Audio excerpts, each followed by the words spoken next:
সেই প্রশ্নটা হলো, ভারতের সঙ্গে বাংলাদেশের সম্পর্ক এখন কোথায় দাঁড়িয়ে আছে? এটা কি শীতল নাকি স্বাভাবিক হওয়ার পথে?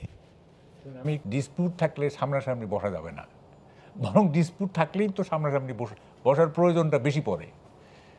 আমাদের প্রাইম মিনিস্টার যদি দিল্লিতে গিয়ে ইন্ডিয়ান প্রাইম মিনিস্টারকে বলেন, দেখেন এই প্রতিকূল পরিবেশ আছে, অনুকূল না হইলে this is my last visit, I will not come once again, তুমি বলতে পারতেন, তাই না? বলতে পারেন যে এই না করলে কিন্তু আমি আর আসবো না, আপনার সাথে আর কোনো সম্পর্ক নাই। সেইটা বলার জন্য হলেই তো তার যাওয়া উচিত ছিল, তাই যাওয়া উচিত আমি মনে করি। দেখেন এই যে ডিসপিউট থাকলেও, যে আপনার বড় ধরনের ডিসপিউট থাকলেও কিন্তু আপনার ডিপ্লোমেসিতে আলোচনাটা মানে এটা এসেনশিয়াল। যেমন আমি একেবারে 62 থেকে শুরু করি। 62-তে আমেরিকা এবং সোভিয়েত ইউনিয়নের মধ্যে যে সম্পর্ক ছিল, নানা রকমের ডিসপিউট নিয়ে, কিউবা প্রসঙ্গ নিয়ে ইত্যাদি, তারা কি বসে নাই? কেনেডি এবং ক্রুশ্চেভ বসে নাই? ওই সিচুয়েশনে বসছে। এবং যখন আমেরিকা কিউবাতে আক্রমণের কথা বলছে, সোভিয়েত ইউনিয়ন বলছে নো, ক্রুশ্চেভ বলছে নো, বসছে তো তারা। ইন্ডিয়ার সাথে চায়নার ডিসপিউট আছে না? অরুণাচলে কি হচ্ছে? লাঠালাঠি হচ্ছে না অরুণাচলে? তাহলে ব্রিক্সে কি দুইটা দেশ বসবে না পাশাপাশি? ব্রিক্সে তো দুইটা দেশ সদস্য, তাই না? তাইলে অরুণাচলে যে ডিসপিউট, এইটা কি ব্রিক্সে বসার থেকে বিরত করতে পারতেছে না তো। আমাদের যে অনুকূল বা যে বলা হচ্ছে যে প্রতিকূল পরিবেশ, এই প্রতিকূলটাকে অনুকূল করার জন্য তো যাওয়া দরকার। দেখেন এই যে ডিপ্লোমেসিতে কিছু কথা আছে, কিছু বেসিক কিছু গাইডলাইন আছে ডিপ্লোমেসির। যেমন একটা আছে, quite diplomacy is far more effective than drama. ঠিক আছে? শান্ত ডিপ্লোমেসিটা বেশি ইফেক্টিভ ড্রামার চাইতে। আমাদের কিন্তু দুই দেশের মধ্যে ড্রামা হচ্ছে বেশি, কোনো কোয়াইট ডিপ্লোমেসি হচ্ছে না। তারপরে ধরেন একটা আছে যে ডিপ্লোমেসি কি, mine is mine, yours is negotiable. ঠিক আছে? আমার যে এজেন্ডা, এইটা আমার এজেন্ডাই, তোমার এজেন্ডাটা হচ্ছে নেগোশিয়েবল। তোমার এজেন্ডা নিয়ে আমি নেগোশিয়েট করব, আমারটাতে আমি স্টিক করব। তো ঠিক আছে, এই গভর্নমেন্টের যে সমস্ত এজেন্ডা আছে, মাইন ইজ মাইন, আমরা স্টিক করব। এখন তোমার যেগুলি আছে সেগুলো নেগোশিয়েট করি। এই নেগোশিয়েট করার জন্য তো যাওয়া উচিত, তাই না? ফলে এই যে কেন প্রধান, দেখেন ওইখানে নাকি আমি শুনছি যে ওখানে নাকি হোটেল পর্যন্ত বুক করা ছিল, এভরিথিং। হঠাৎ করে বলা হচ্ছে যে উনি যাবেন না। এবং আমি ধারণা করি এইটা মানে এই হোটেল বুকিংটা ছিল কি মানে আমাদের গেস্ট কোনো সম্মতি দেওয়া হয়েছিল যে যাব এই ধরনের কিছু? না, ওরা অ্যাসিউম করছে যে আসতেছে। আচ্ছা, অ্যাসিউম করছে করে এরকম আমি শুনছি, এটা মিথ্যা হইতে আচ্ছা, পারে। আমি আপনার কাছে আবার আসবো এই বিষয়টা নিয়ে। আমি শেষ করবেন না? আচ্ছা, বলুন। তো এখন হঠাৎ করে আমি ধারণা করি তারেক রহমান যে সিদ্ধান্তটা পরিবর্তন করলেন, মানে পরিবর্তন তো না, এই যে সিদ্ধান্ত যে নিলেন না, এইটা বোধহয় আন্দোলনের ভয়ে।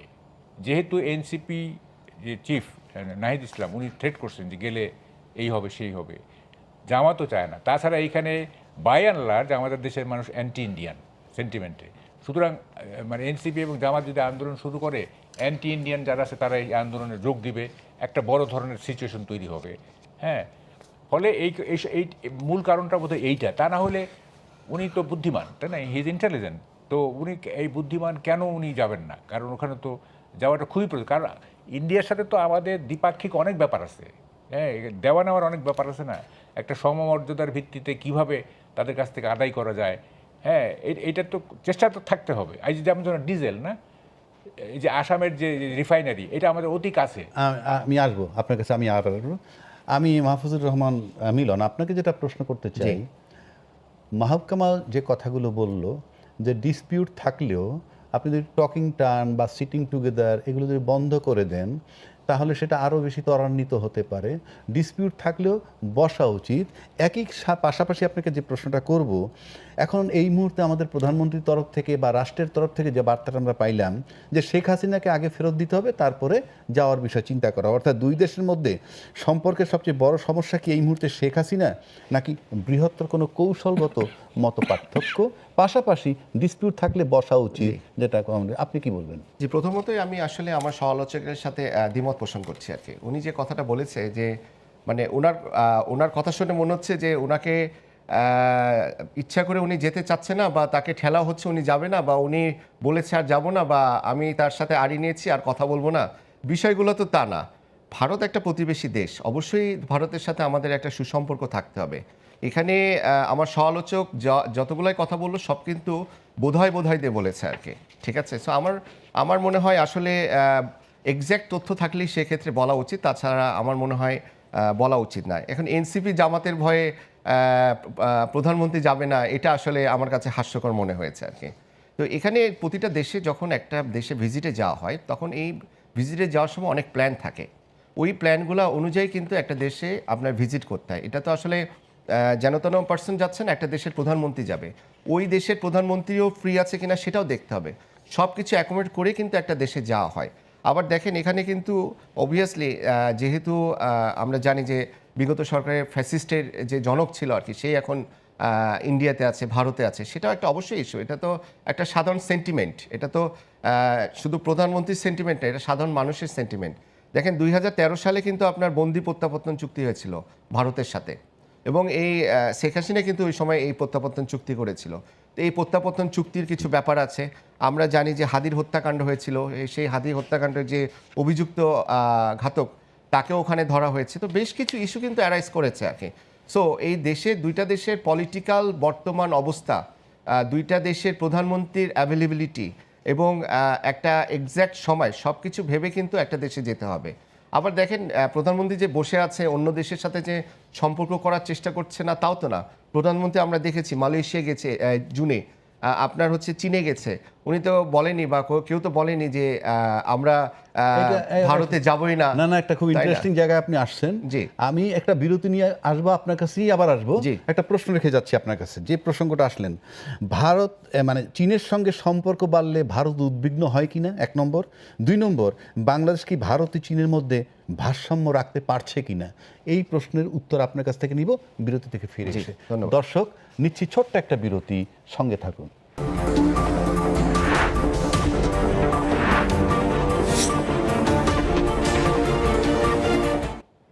দর্শক, বিরতির পরে ফিরে এলাম, সরাসরি চলে যাচ্ছে আলোচনায়।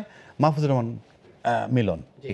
আপনাকে প্রশ্ন রেখে দিয়েছিলাম, বলুন। না দেখেন এখানে আসলে ভারত আর চীনের যে সম্পর্ক, ঠিক আছে, সেটা তো তাদের মধ্যে আসলে এটা ভারত এবং চীন দুই এশিয়ার পরাশক্তি আর কি, এবং তাদের মধ্যে কৌশলগত এবং অর্থনৈতিক বেশ কিছু দ্বিপাক্ষিক তাদের মধ্যে সমঝোতা বলেন, সমঝোতা না বলেন, সব কিছু তাদের মধ্যে আছে আর কি। এবং তাদের মধ্যে যে আমরা জানি যে হিমালয়ের সীমান্ত নিয়েও তাদের মধ্যে বেশ কিছু ডিসপিউট আছে আর কি।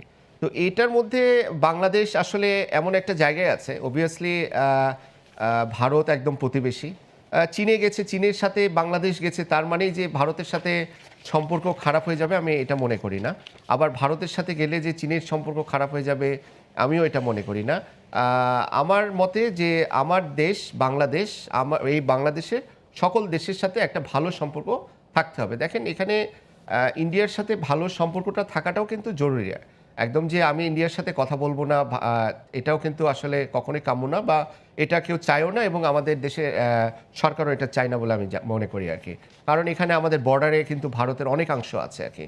সো আমার মনে হয় যে অবশ্যই প্রতিবেশীর সাথে অবশ্যই একটা ভালো একটা অবস্থা থাকা জরুরি, বাট অবশ্যই নিজেদেরকে বিলিয়ে দিয়ে না। সুযোগ থাকলে আবারও আসবো। জি।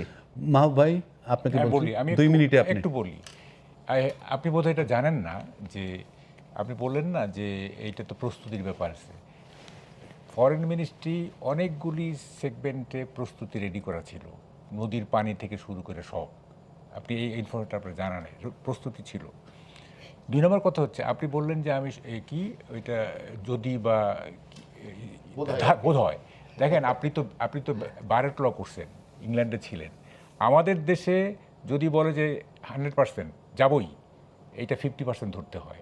আর ইউরোপ আমেরিকায় যদি বলে মেবি, ইট ইজ 95%। মেবি বলাটা এইটা একটা কি বলে, এটা একটা ভদ্রতার ভাষা আর কি।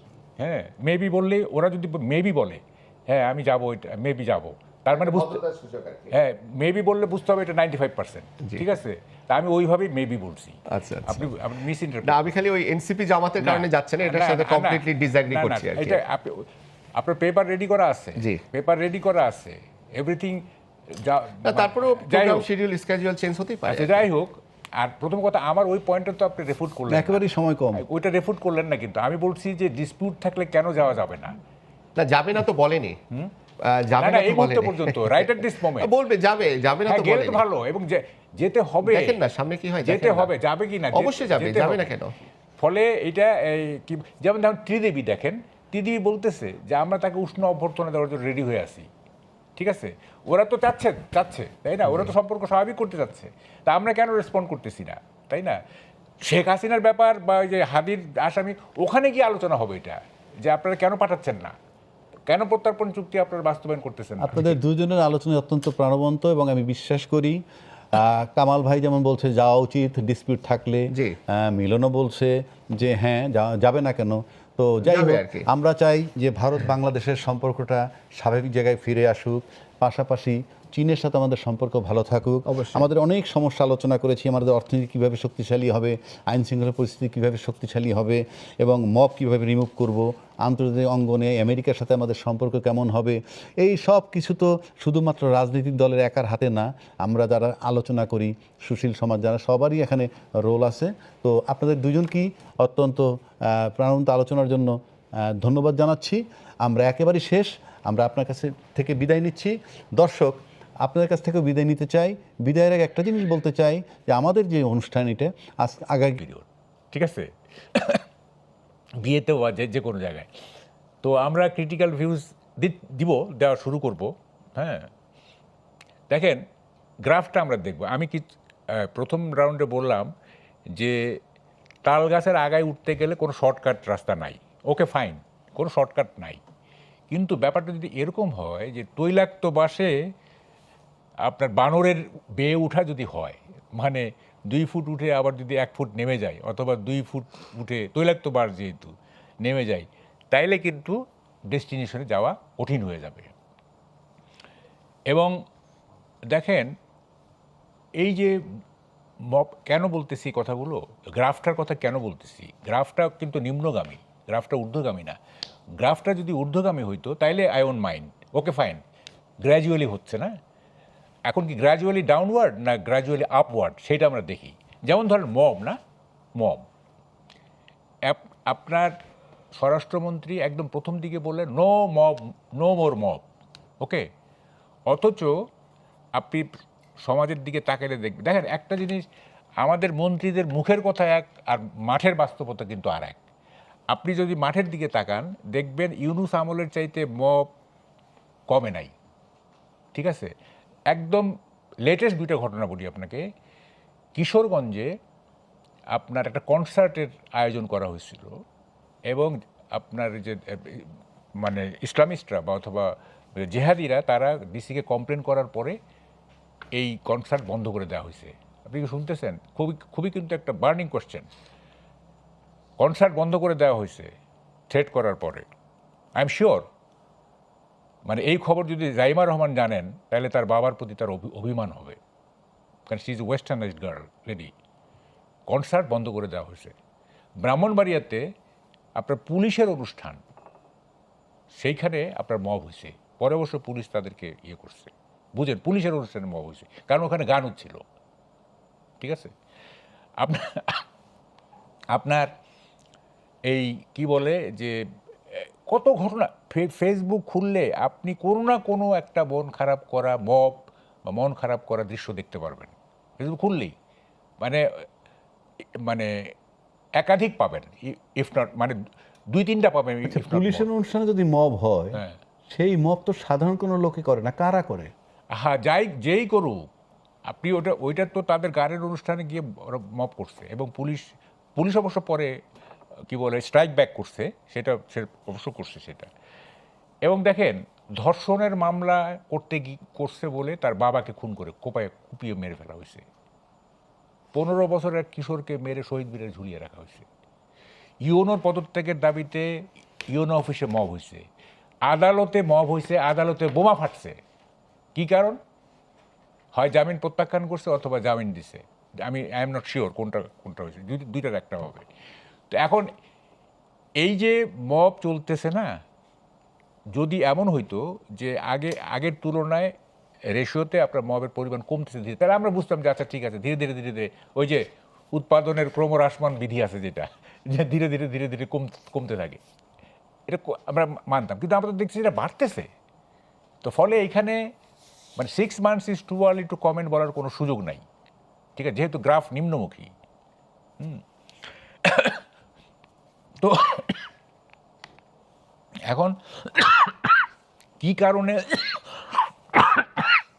মবের ব্যাপারে কি কারণে সরকার ইনডিফারেন্ট, উদাসীন, কি কারণে মব হতে দিচ্ছে? যারা মবিস্ট তাদেরকে কি সরকার চেনে না, বা আইন শৃঙ্খলা বাহিনী চেনে না, গোয়েন্দারা চিনে না? কোনো মবিস্টকে কি আপনার আইনের আওতায় আনা হয়েছে? No mobist is taken in to task. বরং মাহাদি নামের যে ছেলেটা, যে ওই যে পুলিশ হত্যা করছিল নাকি, মাহাদি বোধহয় নাম, তাকে অ্যারেস্ট করার পরে কয়েক ঘন্টার মধ্যে তাকে ছেড়ে দেওয়া হয়েছে। আবারও ছেড়ে দিছেন? তাই তো দেখলাম। তার মানে আমরা দেখতেছি যে, আমি একটা কথা প্রায় বলতাম, সেটা হচ্ছে যে অপশক্তিকে দমন করলে গণতন্ত্রের কোনো ক্ষতি হয় না, বরং গণতন্ত্র আর শক্তিশালী হয়। একটা ধারণা আছে যে পুলিশ অ্যাকশনে গেলে বোধহয় এটা গণতন্ত্র নষ্ট হয়ে গেল, গণতন্ত্রের সতীত্ব চলে গেল। তা না, পুলিশ কোথায় স্ট্রাইক করতেছে, এটা কি অপশক্তিকে না শুভশক্তিকে? যদি অপশক্তিকে হয় তাহলে এটা গণতন্ত্রের জন্য কোনো ক্ষতিকারক না। এখন আমরা দেখতেছি যে সবাইকে আমরা চিনি, কে কে কী করতেছে না করতেছে আমরা চিনি, কিন্তু কাউকে আইনের আওতায় আনা হচ্ছে না। তার মানেটা কি? মানেটা কি এই যে ওই যে মানে গ্রাম দেশে একটা কথা আছে যে আল্লাহর ষাঁড় ছেড়ে দিছি, ষাঁড়। হ্যাঁ, আমি আপনার আসবো আপনার কাছে। আমি একটু মাহফুজুর রহমান মিলন আপনার কাছে যাচ্ছি। মাহবুব কামাল যে কথাটা বলল যে মাহাদি আমিনরে গ্রেফতার করলো আবার ছেড়ে দিল, এটা কি আমিন না, মাহাদি আমিন না, মাহাদি ওই যে হবিগঞ্জের যে বৈষম্য বিরোধী, মানে এটা এটা কি? কিন্তু আমি মানে নেটে দেখছি, এটা সত্য নাও হইতে পারে। আচ্ছা, যাই হোক, ধরা যাক তাকে ধরে নিছে এবং তাকে কোনো একটা মামলা আটকাইলো, সেটা এক জিনিস, আবার তাকে ছেড়ে দিল। যদি তাকে গ্রেফতার করে রেখে দেয় তাহলে কি জুলাই চেতনার বিরুদ্ধের অ্যাকশন কিনা এটা? না, আর না, যদি এটা- ছেড়ে দেয় তাহলে জুলাইয়ের পক্ষে কিনা? এবং জুলাইয়ের আন্দোলনের অন্যতম দাবি যে ছিল রাষ্ট্র সংস্কার, সেখান থেকে যদি আমরা কম্পেয়ার করি, তা আমরা কোথায় আছি? না দেখুন, সব কিছুই যদি আমরা আসলে এই জুলাই নিয়ে আসি, এটা কিন্তু আসলে সঠিক না, ঠিক আছে? এখন জুলাই আন্দোলন যারা করেছে, তারা যদি কোনো অন্যায় করে তাদেরকে কি ছেড়ে দেওয়া হবে? তারা যদি কোনো অপরাধ করে তাদেরকে কি ছেড়ে দেওয়া হবে? অবশ্যই না। তার বিরুদ্ধে যদি কোনো সুনির্দিষ্ট কোনো অভিযোগ থাকে, অবশ্যই তার নামে অ্যাকশন হওয়া উচিত, তার নামে মামলা হওয়া উচিত। যদি তাকে জিজ্ঞাসাবাদ করে যদি তার নামে কোনো কিছু না পাওয়া যায়, তাকে ছেড়ে দেওয়া উচিত। তার নামে হয়তো সুনির্দিষ্ট কোনো কিছু পায়নি, এই জন্য ছেড়ে দিয়েছে। মানে আসলে হয়ে গেছে কি আমাদের এখানে একটা, একটু বলি আমি। জি বলেন। এটা সে পুলিশের সাথে আপনার একটা ক্ল্যাশে গেছে। ক্ল্যাশে হ্যাঁ। গেছে। এখন আইন শৃঙ্খলা বাহিনীকে যদি আপনি চ্যালেঞ্জ করেন, এখন একটা কমন প্র্যাকটিস হয়ে গেছে পুলিশের সাথে বাকবিতণ্ডে জড়ানো এবং পুলিশকে মানে হেনস্থা করার একটা ইয়ে চলতেছে। এইটা আপনি তো আইন শৃঙ্খলা বাহিনীকে তার কাজ করতে দিবেন, তাই না? অবশ্যই। তাহলে সেইটাই তো একটা অপরাধ। অপরাধ। এক, দুই নম্বর হচ্ছে আপনি যদি তাকে ছেড়েই দেন তাহলে ধরলেন কেন? না। তাই না? এখন কথাটা হচ্ছে যে আমরা তো দেখছি পুলিশের সাথে কি ধরে বিহেভ করছে, আমরা তো দেখছি, তাই না? হ্যাঁ, বেশ। তাই না? হ্যাঁ, এখন উদ্ভট আচরণ ছিল আর কি। জুলাই যোদ্ধা হিসাবে হি হ্যাজ এ পাস্ট মানে গ্লোরি অফ, Right, সেটা অস্বীকার করা হচ্ছে না। কিন্তু তাই বলে সে এখন যা খুশি তাই করবে, সেটা মেনে এটা নেওয়া তো যায় হয় না। না, তাই না? আপনি আইন শৃঙ্খলা বাহিনীকে এইভাবে তো আপনি ইয়ে করতে পারেন না, কি বলে, চ্যালেঞ্জ করতে পারেন না, এবং তাই না? না, তো আইন এটা- শৃঙ্খলা বাহিনীর সমস্যাটা কোথায়, তার দুর্বলতাটা কোথায়? এই যে শুনেন, শুধু ওই জুলাই যোদ্ধা না, এমনিও তারা নানান জায়গায় আমি মুখোমুখি বলছি- হচ্ছে। আমি বলছি কেন এটা একটা এটা ব্যাপার, কেন? এটা একটা ব্যাপার আছে। ব্যাপারটা হলো এরকম, সরকার কাউকে খেপাইতে চাচ্ছে না, ঠিক আছে? এই সরকার একটা পলিটিক্স অফ অ্যাপিজমেন্ট নিছে, সন্তুষ্টিকরণের। দেখেন কত রকমের কথা হচ্ছে না, এই গালিগালাজ হচ্ছে, তারপরে প্রধানমন্ত্রীকে উদ্দেশ্য করে কটূক্তি করা হচ্ছে না, বলছে যে তাই না? নাসিরউদ্দিন পাটোয়ারি বলছে, তাই না? বলছে। কিন্তু আমি কোন নাম নিতে চাই না, যে সমস্ত মানে কাণ্ডগুলি হচ্ছে, কোনো অপরাধীকে, এইটা আপনার কি বলে ফিজিক্যাল আক্রমণের অপরাধ হোক কিংবা মৌখিক ইয়ে হোক, কাউকে কিন্তু আইনের আওতায় আনা হচ্ছে না। এবং আমার কাছে মনে হচ্ছে যে সরকার সবসময় একটা ভয়ে আছে যে এইটা কোনো অ্যাকশনে গেলে না আবার আন্দোলন শুরু হয়। এবং আমি তো এটা বলতেছি যে এই যে তারেক রহমান যে ইন্ডিয়া যাচ্ছেন না, এইটা নাহিদ ইসলামের সেই মানে কি বলে যে তার সেই এটা এই প্রসঙ্গটা আমি হুমকির আসবো, কারণে। এই প্রসঙ্গ ইন্ডিয়ার প্রসঙ্গটা আমি আসবো। সবকিছুকেই সরকার মেনে নিচ্ছে, এইটা কোনো অ্যাসার্টিভ গভর্নমেন্টের লক্ষণ হতে পারে রাইট, না। তার আগে আমি একটু না, এটার সাথে আমি একটু দ্বিমত আমি পোষণ মাহফুজুর করছি আর কি। রহমান আপনার কাছে আসতেছি এইটা নিয়ে, যে ধরেন শব্দ খারাপ হচ্ছে, নিয়ম কানুন মানছে না, পুলিশের সাথে মুখোমুখি হচ্ছে, সবটার জন্য কিন্তু আইন শৃঙ্খলা থাকার কথা। হ্যাঁ। কেউ যদি রাজনৈতিক মঞ্চটা গালাগালি করে, সেটার জন্য তো আইনি বিধান থাকার কথা। হ্যাঁ। তো আইনি বিধান যদি থাকে, তাতে যদি বাজে শব্দ প্রয়োগ করলে তাকে আইনের আওতায় কেন নেওয়া হচ্ছে না? কিন্তু বাজে শব্দ প্রয়োগের কারণে তার উপর আবার মব আসতেছে, সেখানেই বা আইনি ব্যবস্থা হচ্ছে না কেন? বিষয়টা কি? আপনার দুর্বলতাটা না কোথায়? দেখেন, এখানে বাজে শব্দ যেটা কিছুদিন আগে যে ঘটনাগুলো ঘটলো আর কি, আপনার সিলেটে হবিগঞ্জে যে এনসিপির যে আপনার তাদের যে অনুষ্ঠান ছিল আর কি, সেই অনুষ্ঠানে দেখা গেছে যে আপনার নাসিরউদ্দিন পাটোয়ারি তার বক্তৃতায় এমন কিছু বলেছে যে বক্তৃতাগুলোর মাধ্যমে একটা দল যারা করে আর কি, ধরেন বিএনপি যারা করছে আর কি, বিএনপির হাইকমান্ডের প্রতি বা প্রধানমন্ত্রী বা তাদের চেয়ারম্যানের প্রতি যে ভালোবাসা, সেটা তাদের যদি অনুভূতিতে আঘাত লাগে আর কি, তারা তো নিজেদেরকে আর কন্ট্রোল করে রাখতে পারে না। দেখেন ওরা যখন শেষ করলো, তারপর তাদের গাড়ি ভাঙচুর করা হলো। এটা কি প্রধানমন্ত্রী বলে দিয়েছে যাও তোমরা গাড়ি ভাঙচুর করো? অবশ্যই না। এটা তারা তাদের অনুভূতি থেকে করেছে। ওকে, এখন উনি আমার সহ আলোচক যে কথাটা বললো আর কি, যে ছেড়ে দেওয়া হচ্ছে বা এভাবে সব কিছু মেনে নেওয়া হচ্ছে, ব্যাপারগুলো কিন্তু তা না। আগের যে টার্মের যে গভর্নমেন্টগুলো ছিল, ঠিক আছে, দেখেন এটা যদি আপনার আওয়ামী লীগের আমল হতো, তাহলে কি করা হতো, এই অলরেডি কিন্তু মামলার পর মামলা হয়ে যেত, মামলার পর মামলা, বিরোধী দলের প্রতি মামলার পর মামলা, এটা তো আমাদের দেশে কমন কালচার। কিন্তু এই মামলার পর মামলা কি হচ্ছে, বিরোধী দল এত কিছু বলে যাচ্ছে, ওপেনলি বলে যাচ্ছে, কিন্তু তার নামে কি কোনো মামলা করা হচ্ছে না বা না, কোনো কিছু করা বিষয়গুলো হচ্ছে? যদি মামলা হওয়ার মতো আইনি বিষয় এখানে থাকে, একটা বলি, তাহলে হবে না কেন? মামলা করতে পারতো, আমি বলি, কিন্তু একটু শুনেন, দুইটাই ইকুয়ালি ব্যাড। মামলার পর মামলা হওয়াটা যেমন খারাপ, Of course. আবার অপরাধ তাহলে তো আবার সে ফ্যাসিস্ট আমলই হয়ে যেত আর কি। তাই না, এটা Right. যেরকম খারাপ, আবার অপরাধ করলে মামলা না হওয়া সেটাও একই রকম অপরাধ। Right. তা আপনি এখন দেখেন এই যে অপরাধগুলো করছে, এগুলো তো পলিটিক্যাল স্টেটমেন্ট, ঠিক আছে?